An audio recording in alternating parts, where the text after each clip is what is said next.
Hi, and welcome to another episode of Can't Stop the Growth. I'm your host, Chad Peterman, and today we have a very special guest on the podcast today. One of my mentors as far as leadership goes, and how to always continue to be better, or to bettering ourselves as leaders. On the show today is Jack Needam. Welcome, Jack. Thank you very much, Chad. Pleasure to be here. Absolutely. Jack, why don't you, to start off, why don't you give us a little bit of your background? You've got quite an extensive background as it relates to leadership and people development. So why don't you give the listeners a little bit of your backstory, and then we'll jump on in. Absolutely.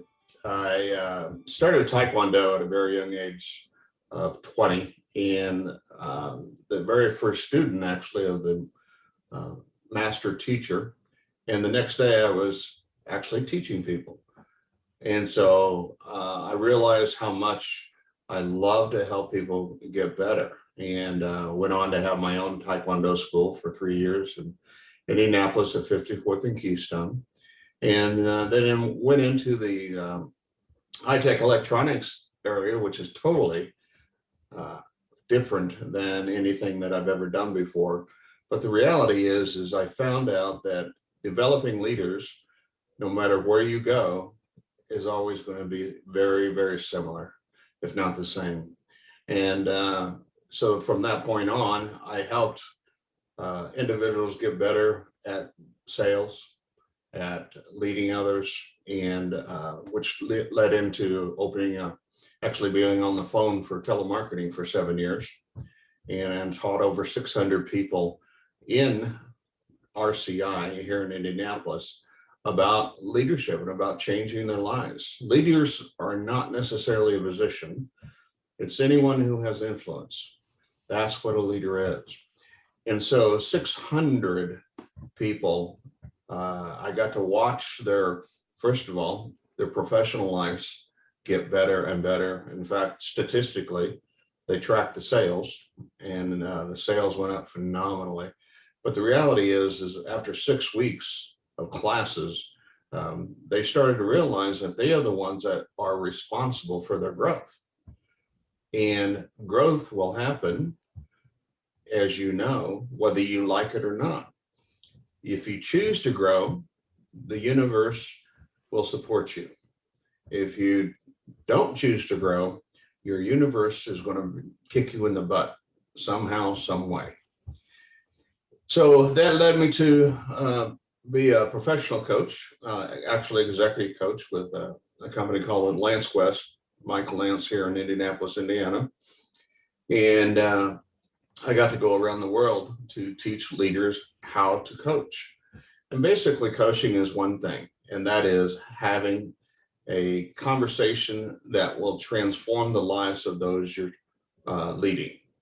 And that's what coaching is to me. And that is done by certain techniques, and the skills, when they're practiced, will show up in more conversations. Someone was talking to me the other day about I don't trust, or it's hard to build trust with my team. I said, well, every conversation you either upregulate or downregulate trust, but it's all about the conversation. And it's not just one conversation, it's every conversation. And then that led me to different organizations within the professional life, Defender Direct, and I worked with True You for 4 years, 5 years. And then I went and started with Williams Comfort Air, which is a HVAC company. And I started with them simply because Defender Direct had acquired the company. And it didn't work out. So the owners of Williams Comfort Air actually bought the company back for, a dime on the dollar. And so it was a good deal for them. I had been coaching and developing their leaders while I was with Defender. And so it was a natural transition to come over and continue the process and help the organization, along with Sarah Selfridge and I, to develop a program to live the values. And for a lot of companies, values are only nice to see on a wall. You may hear about them once a year at the annual event, but the reality is values are the foundation for any company. And each value that you have, there is a behavior behind that value. And so once individuals start to understand that this behavior supports this value, now it's way different for them because they're less likely to go outside the boundaries of the values because they are aware of what behaviors are needed in order to be successful and support the organization. I am an ordained minister as well, and my journey began back when I took care of my spiritual teacher who had AIDS, and I was his primary caregiver. And he led me to live life different than I've ever lived before.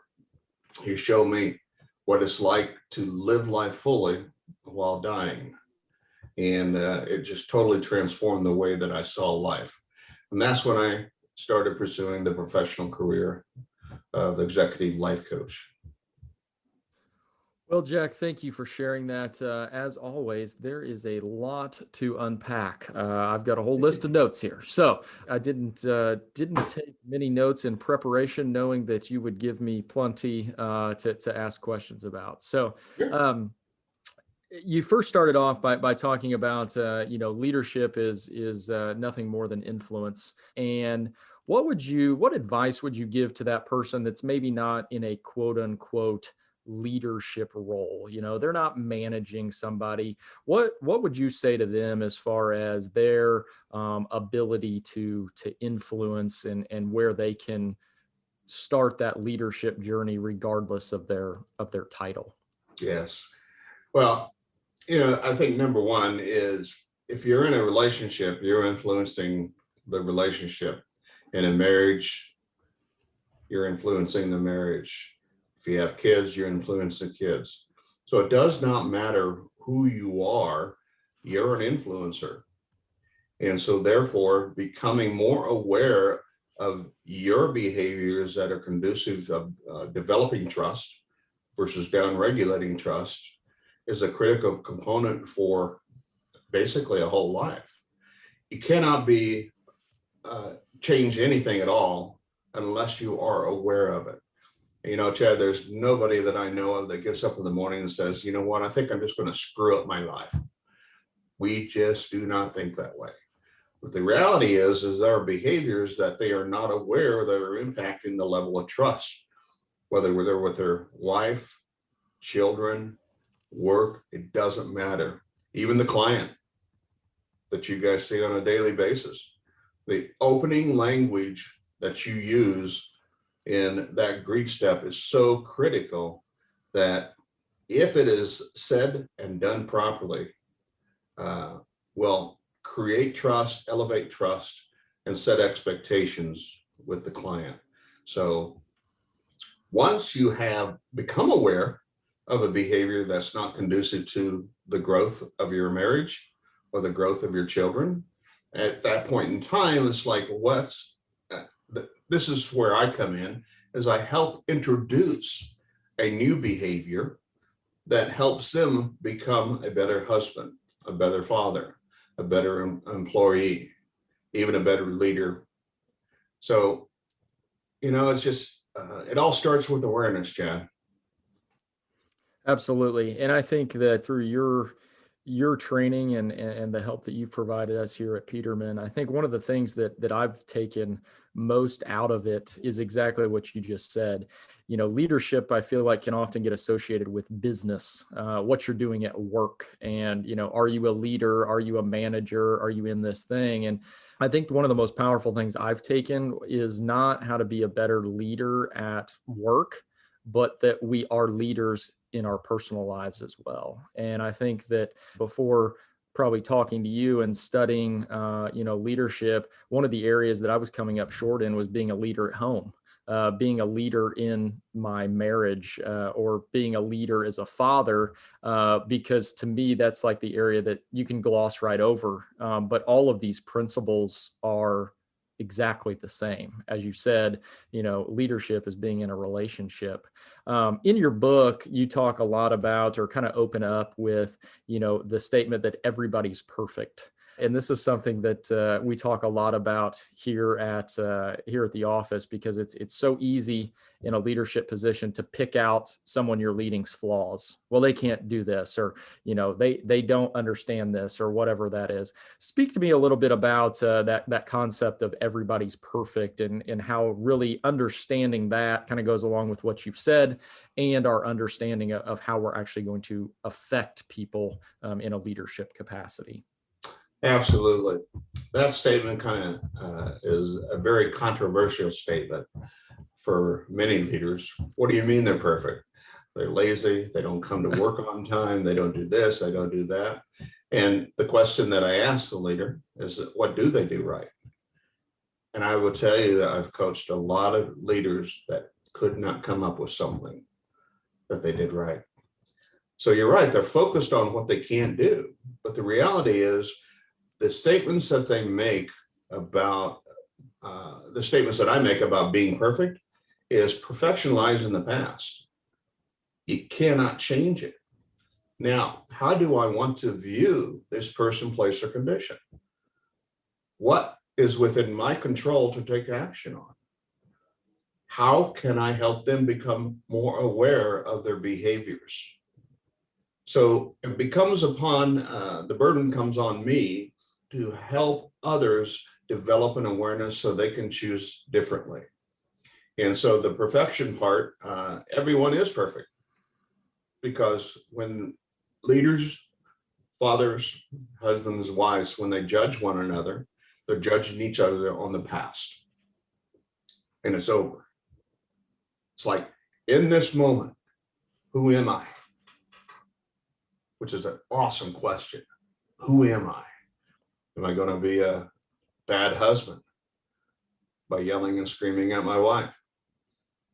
Or am I going to choose to learn more about have better relationships? And developing a team in work is the same way.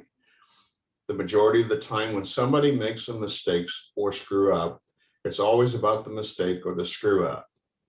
And so I hear this so much. What they did was, and usually my response would be, so? And the reality is what can you do, or what conversation can you have so that that does not happen again? That's more important than what happened. Because whatever you focus on, where focus goes, energy flows. And so that's really important to understand, that if you're focusing on what's not working, you're going to get to see what's not working. The reality is they are perfect the way they are. They are just not aware.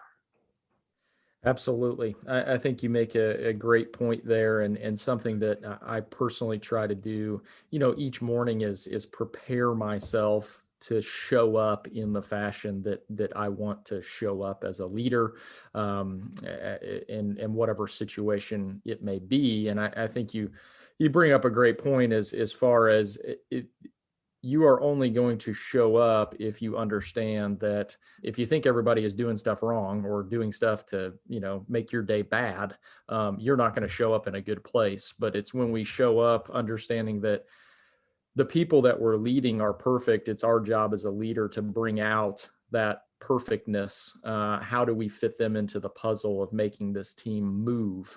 As it relates to kind of preparing yourself, as it relates to kind of getting in the moment of showing up how you want to show up, I know you have some different techniques as far as trying to get into that moment. Do you mind sharing kind of what those are, and how they've worked for you in the past, or for those that you've coached?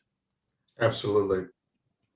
Well, it started back in martial arts, where meditation was a big part of the life of being a martial artist. The breath part actually protected you from getting hurt and being damaged. So the reality is the technique that I use, I call it 54 seconds to peace, basically. And that's where you breathe in with your nose for 6 seconds. you hold that breath for 4 seconds, and you breathe out for 8 seconds. And you do that 3 times. At the end of the 54 seconds, what you just did was you interrupted the maniac that's in your head that won't shut up about what you do wrong or what somebody else does wrong. However, when you are breathing, it actually brings your brain to this very, very centered space, which is the moment. We have 65,000 thoughts per day, Chad, on average, some a lot more. But the reality is 80% of those or 90% of those are negative and works against us. So if you continue to interrupt that maniac in your head by using that breath, a simple breath, taking 1 minute every hour on the hour, then you dump the past that just you experienced, regardless of what it was like, and then you move into the next hour refreshed, open, more aware. And that's the very first thing I teach leaders. I remember teaching a leader down at Rolls-Royce many years ago. And I always got called into the tough coaching, i.e. people were about to be kicked out unless they changed their behavior. And this guy had a tendency to be he just irritated everybody, but he was the top salesperson. And they did not know what to do. So the very first time I met with him, we talked about, unfolding and letting me know what's going on and how he feels, what's in. The last thing I told him, I says, which I did actually run him through the breath. And he was amazed at how relaxed and open he was. I said, what would it be like for you to be relaxed and open every hour on the hour for the next 2 weeks? He said, wow, I never thought about it. At the end of the session, he was a type A personality, high D, and that's the reason why he really irritated people. And he wanted to know, what else? What else do I need to know? I said, nothing. That's it. And so 2 weeks later, he came in and said, wow, because a D loves to get the task done. And so he took it on as a challenge. And I coached him probably for over 3 years. And to this day, he sends me texts or emails or on LinkedIn and saying that, the breath is actually what transformed my life. He's VP of international sales now. So some people look at that and say, it can't be just that easy. Well, easy is different than simple. Simple is you breathe, you use the breath for 54 seconds. You put on your calendar a reminder that pops up every 60 minutes, and then you snooze it. So you now have a system in place that can help you become a bit more centered, a bit more in the present moment. Following that system, it's hard to fail, because setting up a system where it reminds you constantly to do something that you've never done, you start to condition your body and your mind to be in this present moment. And again, that's all there is, Chad. We learn from the past and then we let it go. And then most of the time we take the past and project it onto the future without the lesson. And we keep getting the same thing over and over and over again. And so that's the very first thing that I teach people, is that breath. Conditioning your mind and brain is also important. I still do this every morning before I get out of bed. I forgive myself. I am a fallible human being. I'm going to make mistakes. But the truth is whatever mistakes I make are still going to be in the past. But I also learned that when I forgive myself and really focus on releasing that energy that doesn't serve me, I had nobody else to forgive. Because I realized I was the one that was judging their behaviors. And the truth is, they were perfect. They were doing the best that they could. Whether it was my father, my mother, my brother, my sisters, my peers, they always do the best that they are aware of. When you do something different, you can be something different. That's what the breath will do. It will help you come to the center and start to realize and condition that body and mind to be in the present moment and have a conversation in the present moment with your wife, with your children, with your employees, with your clients. Instead of comparing them to, oh, I've ran into a client like this. She's not going to change. All those statements of negativity, the reality is when you change, Chad, everybody around you changes. You don't change, they're not going to change.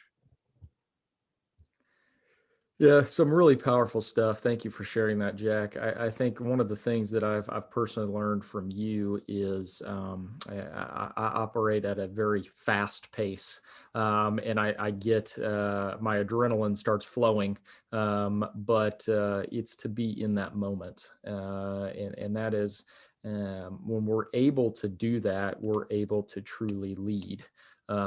Because we're able to be there with whoever it is that we're leading. We're able to be in that moment so that we can show up how we want to show up. One of you speak about breathing and waking up and forgiving yourself. I think one of the things that I've personally done that has really, it's amazing, much like the breath exercise, which I've done as well. Like it's almost like literally flipping on a light switch. And the exercise that I do is just listing out what you're grateful for. And you can turn any bad situation into, I guess it's really not that bad. I guess things are in a pretty good spot with where I'm at. So definitely things of that nature, I think for anybody when it comes to leadership and showing up in life, understanding that, you're trying to program the most complex machine on the planet, the human mind and body. So it's going to take work, but sometimes it's slowing down to understand where we need to be and how we need to show up.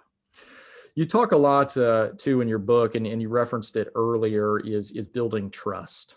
And leadership is built on trust and building those bonds with the people that you're interacting with. Talk to me a little bit about trust, how important it is, and how a leader can go about building that with their team. Mm-hmm. I have to say that trust is an energy, literally. When you are having a conversation with someone, when you upregulate trust, they have an openness. They're willing to share. They're willing to listen. They're willing to learn. When you downregulate trust in a conversation, they are locked up. They're not going to hear a word that you're saying. And then you're going to get angry that they didn't do what they said they would do, but it was because they couldn't hear that person because the trust level was so low. Your behaviors, when you show up as a leader, is going to help you develop the trust. And the behavior is when somebody is actually doing a wonderful job, to acknowledge them for what they're doing right as often as possible. For every transgression, if you will, you need to have 5 times as many appreciative and gratitude, as you said earlier. You must show them that they are appreciated and that you are grateful that they're in their presence. And the job that they do is really important. Most of the time, though, it's going to be about what went wrong. So the first key for me, for a leader, is what do you want to see? That's the question that I ask. What do you want to see in this person, place, or condition? If everything was perfect and this individual had developed the way that you want them to develop in 90 days and they're really strong and they're excited about their life, what would be different? How would you interact with them? And so they start to share with me that future-based description. Now, that's the one that you focus on. The future-based, now you back it up into what action do I need to take? What's within my control? What resources do I have? So laser-like questions to raise your awareness so that you can actually help that person develop that perfect picture. Yeah, that's one of the things you said in there that I really took from as far as a leader goes is looking internally rather than externally. I think oftentimes when we're put in a leadership position, it's well, what is everybody else doing? Like, I'm here to just supervise or make sure that everybody's heading in the right direction. When at the end of the day, what it sounds like you're saying, and what I've come to learn from you, is that we need to be focused on what our own behaviors are and what effect they're having on the trust being built with our team. And if everybody were doing that, if everybody from the quote unquote manager all the way down to the individual performer, if everybody is looking internally to understand how their behaviors affect the team, how their behaviors can help somebody, we're going to be in a really good place as an organization. And that is so true. It's like it's simply amazing when an individual comes to me, and basically all I do is help them remove the obstacles to their greatness. That is the main thing. And I help them overcome those obstacles. I also help them create new strategies and I pull forth that unique gift and skill that they have. And when that happens, what happens professionally is they change. But what happens even more importantly, and I hear this all the time over my 30-something years, is that my home life is better, which is totally awesome. So whatever they learn here, they become embodied with it wherever they go. And that's the gift that you're giving your team, is the opportunity to come in and just have a conversation and be open and honest about where they are and what they want to achieve. If you're irritable all the time, you might want to get a session with me. If you're have high levels of stress and anxiety, you might want to get a session with me. If you have bad habits and you want to break them, you might want to get a session with me. So it's not always about work. And in fact, your home life cannot be separated from your work life. It just drives me nuts when people say that. Well, we are a human being. We are whole. Wherever we are, we're going to behave a certain way. And once you start behaving in a conscious, aware state of the words that you say and the actions that you take, everything changes. Your life in general changes. So it doesn't matter whether it's a social life or a personal life or their health. It does not matter. The more aware they become of the blockages that prevent them from living their greatness, including leaders, that they start to actually create a behavior that is conducive to the image of the future. Yeah, I think that, that understanding that the people that you're leading, a couple of things that you said there that really struck a chord with me are, understanding that your job as a leader is to make them a better person, not a better technician, not a better plumber, not a better installer. It's to make them a better person, because at the end of the day, that's what we're called here to do. It just so happens that we put in furnaces and, water heaters and so on and so forth. I often talk and wrote this morning, it's not what we do, it's how we do it. And for me, that is one of the biggest principles in leadership is how are you leading so that you're making an impact on that person? Because making an impact is going to create trust, which is going to create probably a team environment where everyone is driving towards the same thing. Whereas when we just focus on the technical aspect of the job or the job duties itself, and we don't take into consideration that they may be going through something at home, they may be dealing with, a child, whatever the situation, everybody's dealing with something. But that trust is built in those individual conversations that you talked about, and understanding what does it look like for that person to be whole? Where do they want to go? And I think that one of the things you teach, and I continue, I no longer say that I struggle with this, because you've taught me not to say that. I don't say that anymore. What I am working on, and probably will always be working on to get better at, is when it comes to building trust, a lot of that is bred in masterful questions. Right. Tell us a little bit about masterful questions. First of all, I think what I said when you said I struggle with it, I said, of course you do. Yeah. I'm learning. So a masterful question is very simply an open-ended question that's very, very Zen-like. It's short, it's laser-like, and it's to inquire more about what they just talked to you about. It's not about questioning them with the questions that you want to ask them. Coaching is literally all about the other person. In the 30-something years I've learned, well, I've been on earth a while, and I have learned that it's not important for people to know what I know, even though I have a depth and breadth of knowledge. What's important is I want to know what you know. The only way I can do that is ask an open-ended question. Now, what happens from a physical perspective is the amygdala, which is in the back of the brain, the fight or flight. So anytime you're, like you said, irritable or angry or anxious, you're in that area of the brain. And so it's all about protecting yourself and not actually getting hurt. The reality is when you ask an open-ended question, basically to anybody, now they are coming up to what they call the executive brain. And the executive brain is actually where they can create new behaviors because they're aware of them and they can learn to remove the obstacles.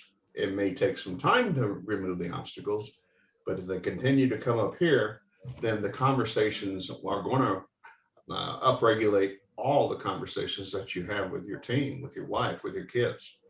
And so open-ended question: who, what, where, when, how. By the way, drop the why. Like, why did you do that? Well, at the end of that is an intonation going, you idiot, and that shuts people down. They're in their amygdala. They're not going to hear anything that you said. However, you say, what action did you take that led to make that decision? Now I'm starting to actually find out from them what they were thinking. And when I enter in a conversation with the level of their thinking, now I can actually raise their level of awareness. Yeah, that's so good. And I think the thing that I take from that is something that we oftentimes, being in the home service industry, we're going into hundreds of homes a day. And the biggest thing that we try to teach to our technicians is that art of masterful questions. And it's not a means of asking questions to show them, as you put it, I don't need to tell everybody what I know. I need to find out what they know. And I think that goes for your customer. You need to find out what they know, what is plaguing them at home. Because as I feel like I've said a lot lately, is you don't know what you don't know. And oftentimes as the professional, we're tasked with, finding out what that homeowner doesn't know. What don't they know about maybe a product or a service that we have that may be able to help them? And I think that also points to a leadership flaw sometimes, is we feel like because we are in a quote unquote leadership position, that it's our job to, dictate and come down with all of the orders and directives and this, that, and the other. And that's not what it's about at all. It's not about telling people what to do. It's about finding out where they are, what they know, what they're struggling with, and then understanding how you can help them, how you can raise that level of, as you say, awareness with those that we lead. That's What beautiful. oh, Beautiful, man. you know, the masterful questions. The other piece of that is the sacred listening, and tell us a little bit about that, because I think that's one of those things where, you know, it's often talked about of being a better listener and so on and so forth. But, you know, how do we practice that, and what is that all about? Yeah. The reality is you and I will never have this moment together again. We may have other moments, but this is a sacred moment for you, for me. So listening to what you say and listening to what I say is a critical component in developing relationships and leading people. Now, again, it's more important to find out where they are in their thought process. How you do that is you ask a masterful question and then you shut your mouth as a leader, because you think you know what they need to do. And maybe you know what they need to do like you've done it before. The reality is maybe they haven't done it enough to be as good as you. So when you ask an open-ended question, they're going to reveal to you their thought process, where they are in regards to that task, that person, that relationship. When they do, if you listen to the last few words of the last sentence that they say, and you ask a how or what question, now you're going to tap into their level where you can actually help them remove the obstacles. But sacred listening is plain and simple, Chad. We have this moment, you and I will never get it again. In this past year, and it continues this year, you're starting to realize that life is unpredictable and it's short. So to me, to listen to someone is so sacred. It's the highest form of listening. Absolutely. I can tell you that as I have entered into this journey, I've done a lot of podcasts where it's just me talking, and we would record different things that we would do or reading. And I can tell you that this is, I think, the fourth one that we've done, third or fourth one that we've done. And I would say, and this may be something for the listeners to take with them, trying to host one of these has made me a better listener, because understanding what it's going to need when you're in charge of kind of directing the conversation and making it go. In our conversation today, I've listened far closer than probably and I could feel myself doing it, because you don't want to miss anything. You're trying to learn while at the same time trying to figure out, you know, what I'm going to do to keep this going, and how I can reflect on what you may have just said. And it's kind of kind of an epiphany for me. Just sitting here right now is how much this kind of flexes that listening muscle, to make sure that, you know, the conversation keeps flowing, and that, you know, we're capturing, you know, your advice and what you're saying. So I appreciate the lesson there. As always, you're teaching me something. Absolutely. We just experienced a sacred moment that's transformational in regards to a conversation. And ideally, most conversations are transactional in nature. You know, nobody's present. You're just doing what you're doing. And then there's a passive part of us that will actually, as leaders, will continue to do what we're doing while we pretend to listen to the person that's in the room with us. The reality is, drop everything, shut your computer, be present, and that person will have such a sacred moment that their feelings will just transform. I challenge leaders as we start to wind down here. I challenge leaders to think that they are healers. And when I introduced this concept to the HVAC industry, what do you mean we're healers? Well, if you look up Webster's version of the definition, it means to make whole, plain and simple. And so that is what we're called to do, is to help people heal, or if you want to put it in different terms, to help them become whole. Now, when we get calls from clients, what happens is they're not whole. They're in a a sense of mindset that, I need to get this fixed. How much is it going to cost? And they're running wild in that maniac in their head about the HVAC or the plumbing.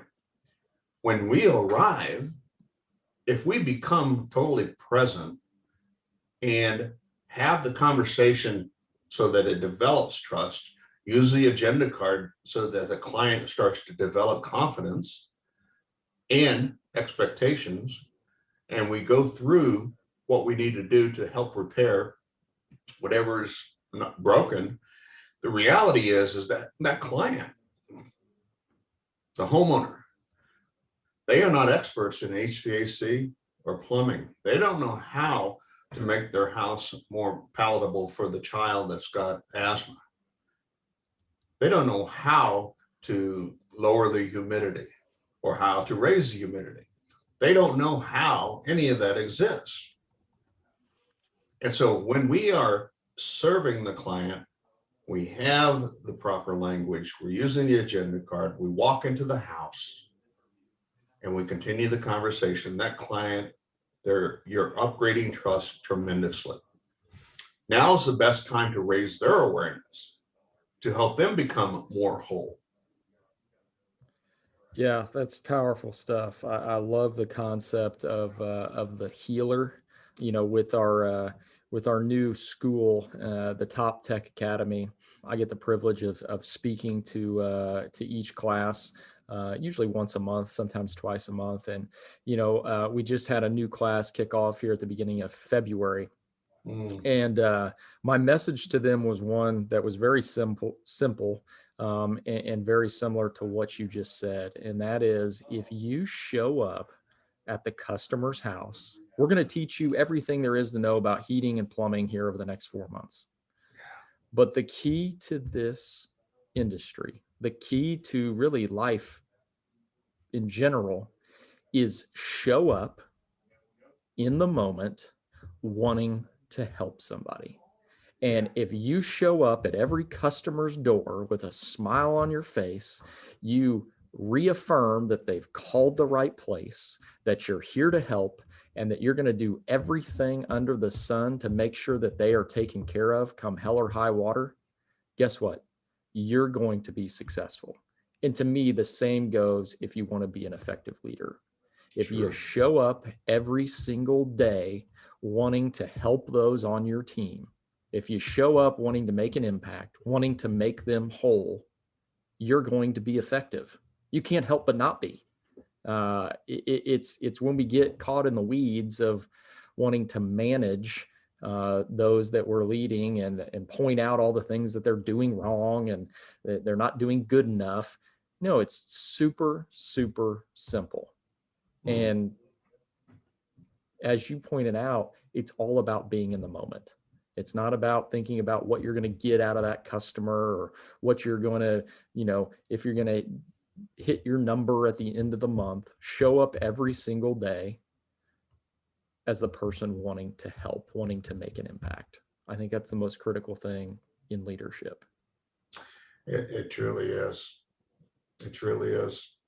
I would like to acknowledge you before we close here with your willingness to actually bring an individual, a corporate coach into the organization and to help your team not only be better leaders for those who are leading others, but also to have to live their best lives, personally and professionally. And there are many organizations, I would say there are probably a lot more organizations in the HVAC industry that doesn't have a corporate coach. It's unheard of. I think Williams kind of broke that mold. They took the risk. And that's where you and I, we connected. All coaching sessions that we do have are strictly confidential. And you spend an hour with me, which is sacred time. It's non-interrupted. We're totally present, whether it's going to be on Zoom or one in person at some point in the future, whether it's personal, professional. And then you can access all the knowledge that I have to help you develop new behaviors that will transform the way you live, transform the relationships that you have, transform the way you interact with clients. So, not many companies do what you're doing. And that this investment in me this is an investment to your team. And for them to take advantage of that investment, it's invaluable. Yeah, absolutely. I appreciate that, Jack. And yeah, our team takes advantage of being able to speak with Jack and have him in on tough situations. Hey, how do I deal with this? Or hey, I'm having really a tough time, getting through to this person. Maybe it's me, maybe I'm missing something, whatever it may be, whatever the situation. I'm a huge believer in just providing resources for people to I don't have all the answers. And Jack is far more qualified than I to handle some of these things, and to really just give a different perspective. Sometimes it's easy to get caught in the weeds of the day to day and what's going on, and well, so and so is not performing. Well, just bring them in, and or maybe there's a bigger issue, and I think that's what you do a tremendous job of is really giving us perspective. And understanding that we're all on a journey, and that journey is going to go in all different directions, but having a guide to help us with that, I think is paid dividends when it comes to our effectiveness as leaders, and instilling those values that we hold so dear in the organization as we move forward. So as we wrap up, Jack, is there anything that you would like to leave the audience with, and then also how can people contact you if they're interested in talking more about some of the services that you provide? Okay. Yes, there is. Confidentiality is so important in the work that I do. And that's what I shared with you when I first started, that I will not reveal what people say in the sessions. And I want you to confirm with me that I haven't. Absolutely. And that's the important thing, is for you as an individual to share with your entire organization and emphasize that piece about this is totally confidential. And so come on in. This is all about you. It's not about anybody else. And the other thing is, you talked about coming in and serving. To me, it's like I was born to serve. I started this position in January 18th, 1954. That's the day I was born. And I've taken all the experiences that I've had, and I've grown, and I continue to grow today. Whether somebody's preparing for a leadership or management position, they started the day they were born. They have the capacity and the abilities to lead and develop their team, their families, their children. And please remember that you have the experience. You may learn new techniques and skills, but the reality is you're perfect the way you are. Absolutely. Perfectly said, Jack. I can't thank you enough for coming on here and sharing just a little slice of your wisdom. Again, if developing leaders and developing a culture where leadership development is taken seriously, I highly recommend reaching out to Jack. He has been a huge resource for us here at Peterman over really the last year and a half, 2 years that we've utilized him and his services. So Jack, again, can't thank you enough. And thanks again for joining us. My pleasure. Namaste. Absolutely. Thanks again for listening. Another great episode with tons of leadership advice as we all work towards becoming leaders. And as Jack so eloquently put, serving others. We are all called to serve, and we can continue to develop that servant mentality as we all progress on our leadership journey. Thanks again for listening. Again, another episode of Can't Stop the Growth. Until next time, we will see you then. Thanks a lot.